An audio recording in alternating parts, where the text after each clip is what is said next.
और सबसे आश्चर्य की बात है कि उनके स्वजातीय लोगों ने कंप्लेन किया है। इसका मतलब है कि उन्होंने अपने स्वजातीय को भी छोड़ा नहीं है ठगने से। तो इस प्रकार का मामला है। खैर उसमें मुझे नहीं जाना है, उनका अपना अलग वो मैटर है, जिसका केस है वो अपना समझेगा। लेकिन जिस दिन इनका नॉमिनेशन हुआ और उस दिन तक कोई भी केस इनका पेंडिंग था जिसमें ये वारंटी थे और इन्होंने बेल नहीं लिया था, तो इनको उस केस का पूरा डिटेल देना चाहिए था। अब देखिए, वो टावर का बिजनेस करते थे, जितना भी टावर लगता है ना, तो टावर और का बिजनेस करते थे। पता नहीं उनको लाइसेंस था कि नहीं था, या मीडियोकर की भूमिका में थे, तो जाने।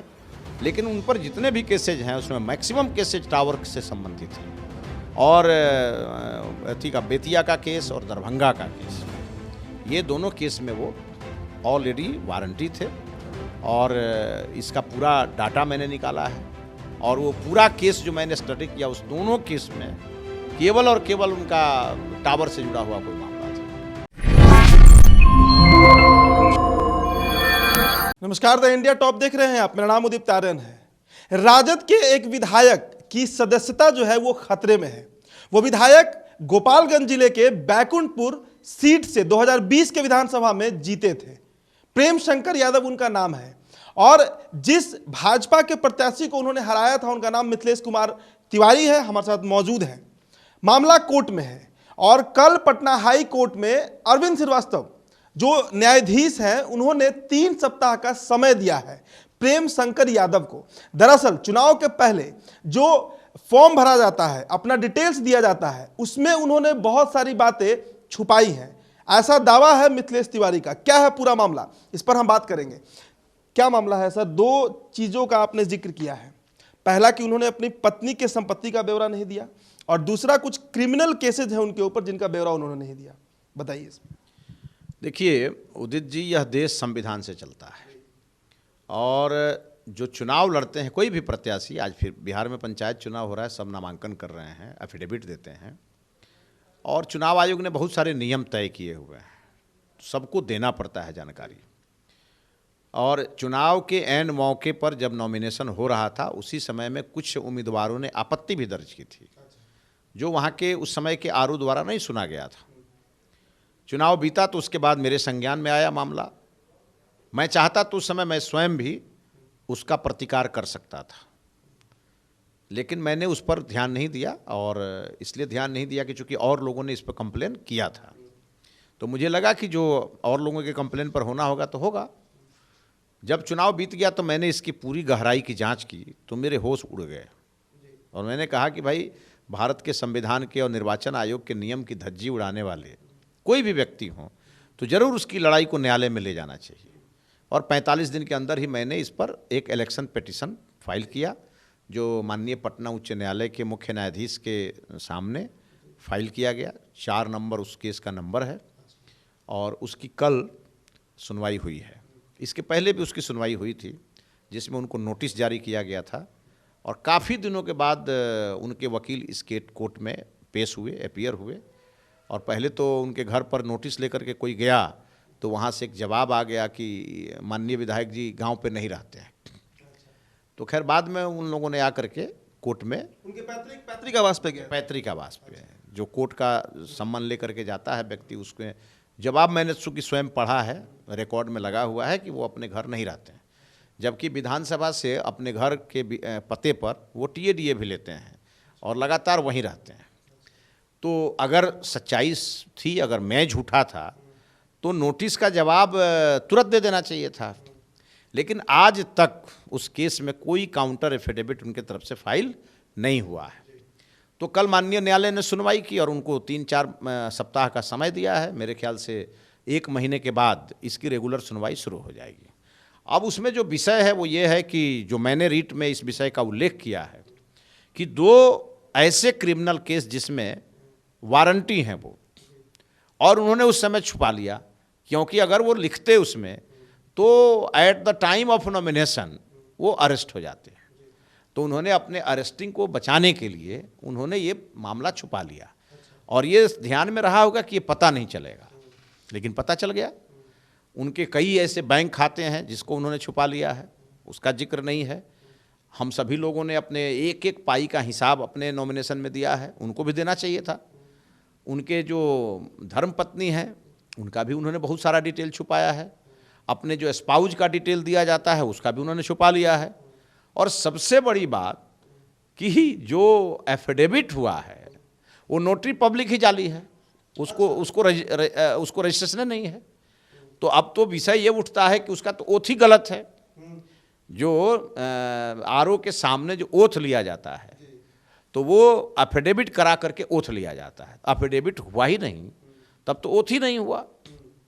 और उसके बाद हम लोगों ने इस मामले को माननीय न्यायालय के संज्ञान में लाया। और आप सभी को पता है कि माननीय सुप्रीम कोर्ट के द्वारा इस विषय को बड़ी गंभीरता से देखा जा रहा है। वहाँ भी इस प्रकार के रीट चल रहे हैं और उसमें एक स्पष्ट निर्देश है माननीय सुप्रीम कोर्ट का कि भाई ऐसे मामलों में चूंकि चुनाव को पारदर्शी करना है तो ऐसे मामलों में जो है सो 6 महीने के अंदर इसकी सुनवाई पूरी होनी चाहिए और इसमें निर्णय आना चाहिए। अब हम लोगों का दुर्भाग्य है और उनका सौभाग्य है कि इसी बीच कोविड का इतना बड़ा संकट आ गया, कोर्ट बंद हो गए, लेकिन अब कोर्ट खुला है और उसकी अब कार्रवाई शुरू हुई है। और मैं उम्मीद करता हूं कि अगर वो सही हैं, जैसा कि वो फेसबुक पर लिखते रहते हैं और लोगों से बोलते रहते हैं, तो मैं माननीय विधायक जी को मैं एक सजेस्ट करूंगा कि उनको अपना काउंटर एफिडेविट समय से फाइल करना चाहिए। और ये तो न्यायालय के सामने जिरा होगा, उनकी भी बात आएगी और मेरी भी बात आएगी। फैसला तो न्यायालय को करना है और हमको भी न्याय में उम्मीद है और उनको भी माननीय न्यायालय में से संतुष्ट होना चाहिए। जो सही है उसके पक्ष में डिसीजन आएगा, इसमें परेशानी की क्या बात है। लेकिन एक भारत के नागरिक होने के नाते माननीय सुप्रीम कोर्ट और माननीय जो हमारा संविधान है उसमें जो प्रावधान हैं उसके आधार पर हमने यह विषय उठाया है।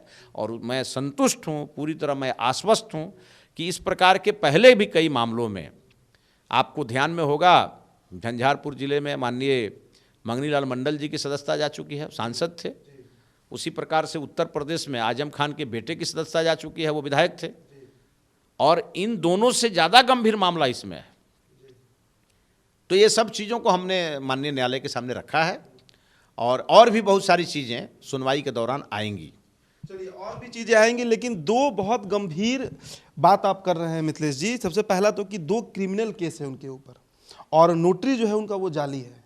तो इसके बारे में थोड़ा सा बताइए कि क्रिमिनल केस क्या था उनके ऊपर जिसको छुपा लिया गया है प्रेम सिंह? अब देखिए, वो टावर का बिजनेस करते थे। जितना भी टावर लगता है ना, तो टावर और का बिजनेस करते थे। पता नहीं उनको लाइसेंस था कि नहीं था या मीडियोकर की भूमिका में थे, तो जाने। लेकिन उन पर जितने भी केसेज हैं उसमें मैक्सिमम केसेज टावर से संबंधित हैं। और अथी का बेतिया का केस और दरभंगा का केस, ये दोनों केस में वो ऑलरेडी वारंटी थे। और इसका पूरा डाटा मैंने निकाला है और वो पूरा केस जो मैंने स्टडी किया, उस दोनों केस में केवल और केवल उनका टावर से जुड़ा हुआ कोई मामला था और इसी से संबंधित है। और कंप्लेन केस है। अच्छा, एफआईआर नहीं है? नहीं, कंप्लेन केस है। कोर्ट में लोगों ने कंप्लेन किया है। और सबसे आश्चर्य की बात है कि उनके स्वजातीय लोगों ने कंप्लेन किया है। इसका मतलब है कि उन्होंने अपने स्वजातीय को भी छोड़ा नहीं है ठगने से। तो इस प्रकार का मामला है। खैर, उसमें मुझे नहीं जाना है, उनका अपना अलग वो मैटर है, जिसका केस है वो अपना समझेगा। लेकिन जिस दिन इनका नॉमिनेशन हुआ और उस दिन तक कोई भी केस इनका पेंडिंग था जिसमें ये वारंटी थे और इन्होंने बेल नहीं लिया था, तो इनको उस केस का पूरा डिटेल देना चाहिए था। और जिसको इन्होंने छुपाया है, ये बहुत ही सीरियस मैटर है। और स्पाउज का, पत्नी का कोई भी इन्होंने संपत्ति का उल्लेख, उनका पैन कार्ड, उनकी बैंक डिपॉजिट्स, कोई भी चीज़ इन्होंने नहीं दिया है। और अब तो एक नया मामला आया है कि चूँकि नोटरी पब्लिक इनका जाली था, उसका पूरा यहाँ से हम लोगों ने विधि विभाग से उसका RTI निकाल करके उसको फाइल किया है। इनके जो बच्चे हैं वो किसी विद्यालय में पढ़ते हैं, उसका भी हम लोगों ने एडमिशन रजिस्टर से उसका कागज़ निकाल करके लगाया है। तो उनका भी डिटेल इन्होंने नहीं दिया है। और हम लोगों ने अपना जो नॉमिनेशन भरा है या जो परंपरा है, जो उसमें कॉलम रहता है, उस सभी कॉलम में हम लोग उसका नाम, उसका पैन कार्ड, उसका बैंक खाता, उसका अकाउंट नंबर सब डालते हैं, क्योंकि सारा चीज़ पब्लिक में रहना चाहिए कि आज के डेट में हमारे पास क्या है। और ये उन्होंने नहीं किया।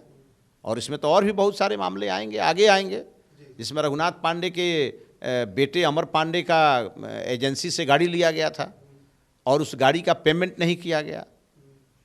कभी वो, मुझे लगता है कि एक छोटा मोटा अमाउंट दे करके गाड़ी लिया गया था, उस गाड़ी की पेमेंट नहीं हुई। और जिसका भी उसमें जिक्र है तवेरा गाड़ी का। तो ये सब बाकी चीज़ों पर अभी शोध जारी है और वो चलता रहेगा। पिछली बार चुनाव आप हारे थे, कहीं उस कारण से तो नहीं ये सब किया जा रहा है मिथिलेश जी? नहीं नहीं, देखिए क्या है, चुनाव हारना जीतना वो एक प्रक्रिया है, लेकिन बैकुंठपुर में मैं चुनाव हारा नहीं था, मुझे हराया गया था। और मैं इसलिए ये बात कह रहा हूँ कि अगर जदयू के जो रेबल कैंडिडेट थे और मेरा दोनों वोट जोड़ दीजिए तो 1 लाख के ऊपर वोट था हमारा दोनों का, और राजद कैंडिडेट जो अभी वर्तमान में जीते हैं उनको 67,000 वोट आया था, तो लगभग 40,000 का अंतर दोनों को जोड़ दीजिए तो है। तो अभी जब मैं क्षेत्र में घूमता हूँ तो जिन लोगों ने गलती से भी रेबल कैंडिडेट को वोट दे दिया, तो उनके मन में है कि जल्दी चुनाव हो जाए, ताकि वो लोग नहीं चाहते कि यहाँ आरजेडी का विधायक रहे, पहला चीज़। और यदि अगर यह स्पष्ट जनादेश रहता तब तो कोई बात नहीं थी, लेकिन मुझे लगता है जनादेश की चोरी हुई, जनादेश के साथ धोखा हुआ, और इसलिए मैं भी चाहता हूँ और मैं उसी प्रक्रिया में लगा हूँ कि जितना जल्दी से जल्दी चुनाव हो और फिर से बैकुंठपुर की जनता को एक अपना योग्य प्रतिनिधि चुनने का मौका मिले। जी, तो ये मामला पटना हाई कोर्ट में है और विधायक, बैकुंठपुर के विधायक प्रेम शंकर यादव को 3 सप्ताह का समय दिया गया है। अमूमन 3 सप्ताह बीते बीते तक छठ पर्व जो है वो भी निकल जाएगा, और उसके बाद कोर्ट में उन्हें वो सारे दस्तावेज तथ्यों के साथ रखना होगा, ताकि उनकी सदस्यता जो है विधानसभा की वो बची रहे और साथ ही साथ वो विधायक बने रहे। फिलहाल इतना ही, आगे जो मामले में होगा वो अब तक हम पहुंचाएंगे। आप बने रहिए द इंडिया टॉप के साथ। धन्यवाद।